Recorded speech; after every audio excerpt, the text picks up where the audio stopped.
Aurora Women's Conference. Aurora Women's Conference is on June 8th and 9th, 2023 at the Elisa Hotel, Accra. Be deliberate about changing your life. Register now at www.strandsofpearls.org or WhatsApp +233 265 051 182. Aurora Women's Conference. Reflect. Reset. Aurora. Ashiokai shares about her dad instilling in her confidence and sense of adventure. I noticed that you won a slew of awards last year, I think last October, at the HR Focus award ceremony. And I remember you saying how much you miss your father and you wish he was here to see all that.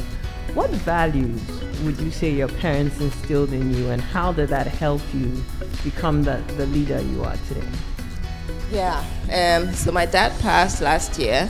He was such an instrumental person in my life, and he is the one who instilled in me my sense of confidence and adventure. My dad had 12 kids. Well, there were 12 of us, 6 girls, 6 boys. But growing up, you could never tell that he was channeling the boys this way or the girls this way. So that was, such an important gift that he gave us, and I don't even think he was aware that he was doing it. And my dad traveled a lot for work as well, and so he was always very adventurous, and he would encourage us to be adventurous. My mom was the one who, always wants to have you close by her. She doesn't want you to go anywhere, and all of that. And then my dad would be like, yeah. So. For example, when I was leaving to the US, I knew my mom was going to be like, yeah, why are you going all the way to Minnesota? We don't know anybody there, and all of that. So I decided that I was going to apply, and then I would get admission. I would finish everything before I be told. So I did my GMAT, I did the applications, the essays, everything. I got it, and I started applying for scholarships. I was like, maybe they'll say that they're not paying for it. So I'm going to pay for this thing. So always do your research. And then, so I told them, hey, I've gotten into the University of Minnesota, so I'm leaving in a month. My dad was like, my mom was like, have you lost your mind? My dad was like, yay, that's exciting news. And so that, and then my dad was very precise. And especially when it comes to work and the quality of work. It's like you always have to do quality work, and my team will tell you. So now, when they send something to me to grammatical errors, it eggs me. So when I went to Wesley Girls Form 1, eventually ended up in Holy Child, so I'm a Holy Child girl. So went to Wesley Girls Form 1, and then you would write letters to home. And so every weekend, my mom would come visit, and I remember he would sit with me in the car, and we would go through the letter, and he would have highlighted in red ink the mistakes, the errors and everything, and then I would have to correct it. And then when I was sending the next one, I have to send it. Oh my goodness, I used to hate him. But now I value, he said that when you're showing up, show up well. Because it doesn't matter that you are doing all this brilliant work, but then when you show it and it doesn't show brilliance, it's a problem. So that as well has stuck with me. Yeah. That is an awesome story. So how about we turn over to the audience for questions? I like the fact that you said we should be confident, but sometimes you read wide, you get to know a lot of things, and people think that you are too known. Why are you always coming up with an answer? Why is it that you always have something to say? How do you balance this? Because I believe that you should be confident in yourself. But absolutely. How do you manage it so that you don't look like somebody who is too known, but you are just making a point and you think you should be heard? Thank you. Don't dim your light to make somebody else shine. So you are who you are. You are confident. You have done your research, and you have shown up at the table, and you have something to say. Having said that, allow others space to speak as well. Okay, so let's say you've made a contribution. There's a question, you've made a contribution. You would see that sometimes the person would raise their hand, they'll make the contribution, and then they would, say something again, and then try to dominate the conversation. So that's where then it becomes a little, you're trying to show off, you're trying to be too known. So, but definitely let your voice be heard. Don't dim your lights because others are incompetent.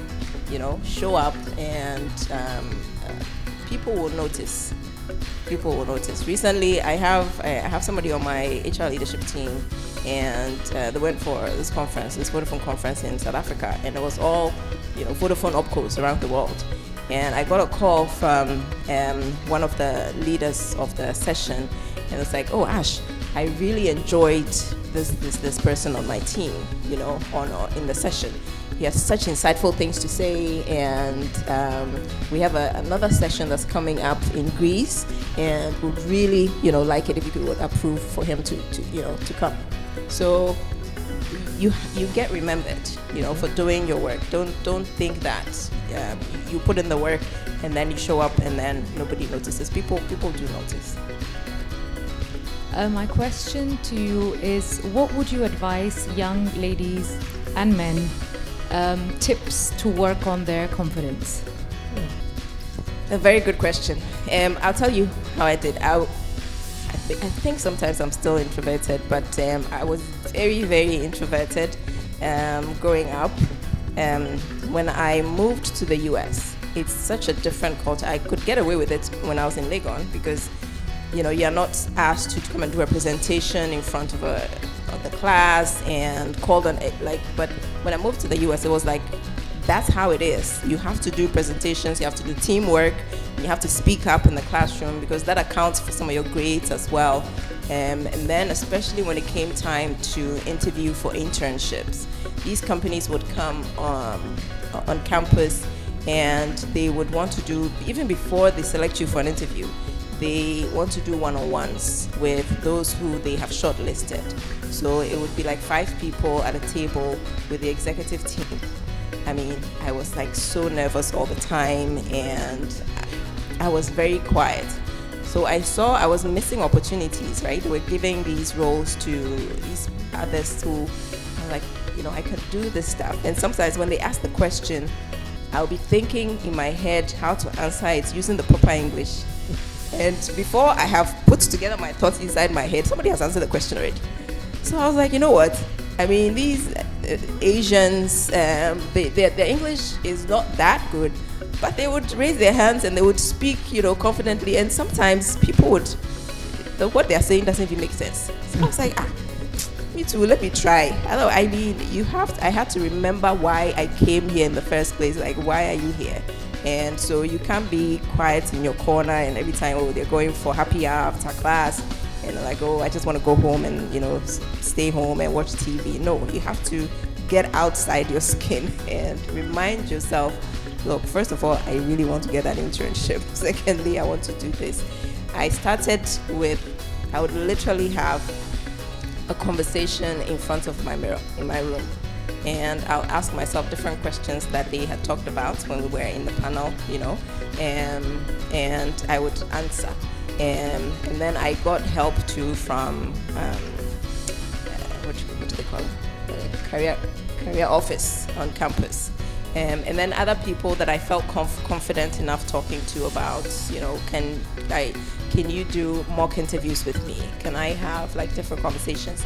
And then raising my hand up in class when it was time to do project work, and I'll say, I'll be the leader for the project. I will be scared as heck. Me thinking, I'm just going to disgrace myself and people will laugh and all that. But you know what? That's how eventually I started building, confidence. And so you have to remind yourself why it's important that you get outside of yourself, why it's important to be confident, because that's the way that you're going to be noticed among 1,000, 2,000 people. I also think knowledge is power. Oh, absolutely. So the more you upskill and learn your trade and learn the industry that you're in or the company that you work for, the more confident you it's like your back goes, your shoulders go back, you stand up straight. But it's important to understand where you are and the environment you're in, and just kind of learn. And also learn the people that you're working with. They're all human beings. Absolutely. And it gets easier as you grow, and you get more experiences and you get more confident. I mean, my 20-year-old self will probably be sitting here looking at me like, wow, is this really you? Yeah. So it gets easier as you gain more experience. You're confident in your field as well. You know what you're talking about. Even Oprah, who's done, talk show for how many years, she always says that every time before she went on stage, she would get butterflies, and until she settled down and started talking. So, it's something that you build on. In fact, as I prepared for this session, someone told me, if you're not nervous, that's not good. You want to be nervous. You want to be feeling like, oh, have I prepared, and that adrenaline. But once you get past that high, it's like, yeah, I did it. So nerves are normal, but you still push through and show up the best you can. And don't be afraid to be vulnerable. Yeah. So once in an interview, and this was also back in the US when I was interviewing for different roles, etc. I remember I was at an interview with G, and the woman was very stern, and there were two of them. The woman was very stern, the man was a little friendlier. So I was like a hopeless mess, during the interview, and I kind of sat back. I was like, I'm really sorry, but I'm very excited about your company, but I'm very nervous. So please forgive me if I'm coming across, as nervous, but I'm so excited about this role. And then she opened up, she softened, and she was like, oh, absolutely, relax, you want some water and all of that. So don't be afraid to be vulnerable and tell people. Oh, wow. So we're supposed to be wrapping up, so let me take one more question. Sure. Talking about being bold to ask for what you want. These days, there are limited spaces, limited roles around. And so sometimes, especially women, we tend to sell ourselves short because we are afraid that if we are out there, we may not get that role.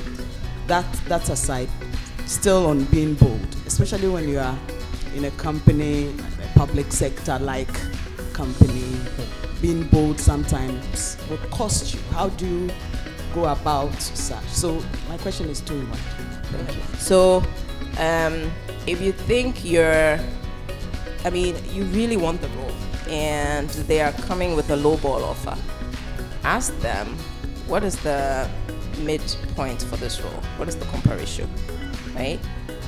Most organizations have the ratio where it's 80% to 120%. If you're inexperienced, so for example, if you're a graduate coming in new, you're probably coming in at the low end, right, of the ratio, 80% of, let's say, 100,000 Ghana cedis.